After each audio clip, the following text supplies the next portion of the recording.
Bonjour à toutes et à tous, bienvenue à ce e-café.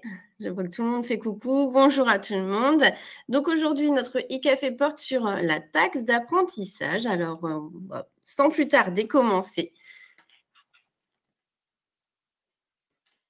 Alors tout d'abord, pourquoi on paye cette taxe d'apprentissage?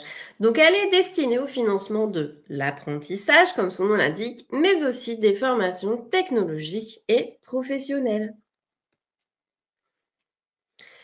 Qui paye cette taxe? Donc, les entreprises individuelles, les sociétés, les entreprises commerciales, industrielles ou artisanales, les coopératives agricoles et les GIE, les entreprises soumises à l'impôt sur le revenu ou les sociétés qui ont au moins un établissement en France et qui emploient bien sûr un salarié sont redevables de la taxe d'apprentissage auprès de la MSA en ce qui nous concerne et sinon auprès de l'URSSAF. Bien évidemment, certaines entreprises sont exonérées. Tout d'abord, les entreprises qui emploient un ou plusieurs apprentis, les personnes morales ayant pour objet l'enseignement, les sociétés civiles de moyens et en ce qui nous concerne, les sociétés civiles agricoles. Dans cette taxe d'apprentissage, il y a également la contribution supplémentaire à l'apprentissage, la fameuse CSA, mais elle ne concerne que les entreprises d'au moins 250 salariés. Alors, comment est calculée cette fameuse TA? Donc, elle est calculée tout simplement par la masse salariale multipliée pour la part principale de 0,59% et pour le solde de 0,09%. Alors, comment elle est déclarée? Tout simplement en deux parties. Pour la part principale, donc ce sera chaque mois via la DSN auprès de la MSA et pour l'URSSAF pour les autres entreprises.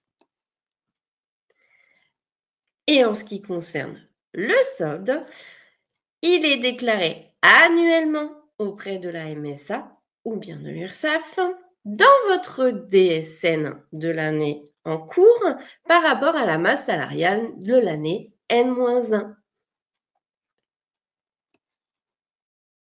On va passer tout de suite aux démos logicielles. Dans Paye saisonnier, quand la taxe d'apprentissage est cochée en fiche employeur, les deux lignes taxe d'apprentissage mensuelle et taxe d'apprentissage libératoire seront agrémentées sur les bulletins. Automatiquement, si elles sont incrémentées sur les bulletins, pour la part mensuelle, elle sera chaque mois sur votre DSN et pour le solde, elle s'incrémentera sur la DSN du mois d'avril sans aucune manipulation de votre part.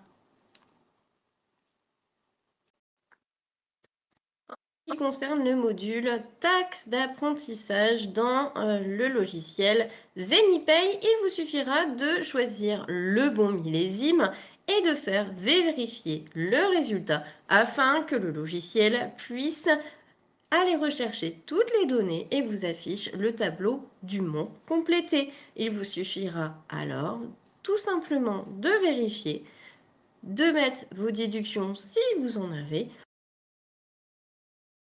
Ensuite, vous avez la possibilité de désigner un établissement pour lequel vous souhaitez que cette taxe d'apprentissage soit versée. Il y a un site dédié à cela, il s'appelle Soltea. Je vous ai mis une petite vidéo pour vous le présenter. Vous êtes un employeur redevable du solde de la taxe d'apprentissage? Vous avez rempli votre obligation en transmettant votre déclaration sociale nominative et en vous acquittant du paiement auprès de l'URSSAF ou de la MSA?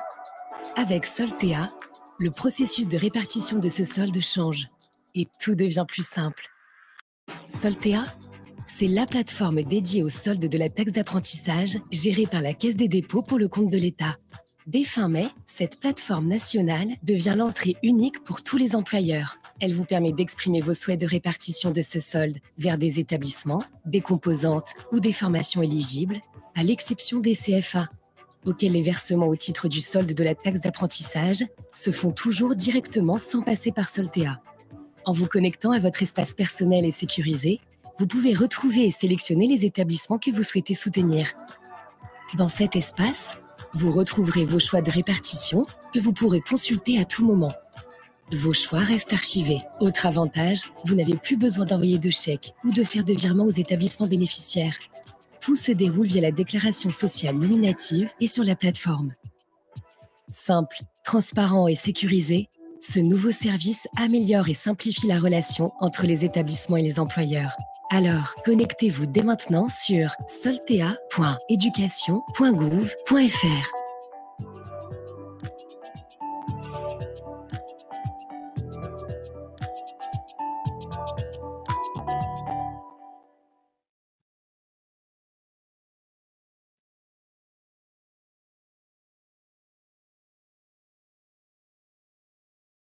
Notre e-café se termine. Merci de votre participation. N'hésitez pas à vous inscrire d'ores et déjà au prochain e-café et n'hésitez pas à nous poser vos questions ou nos futurs thèmes souhaités.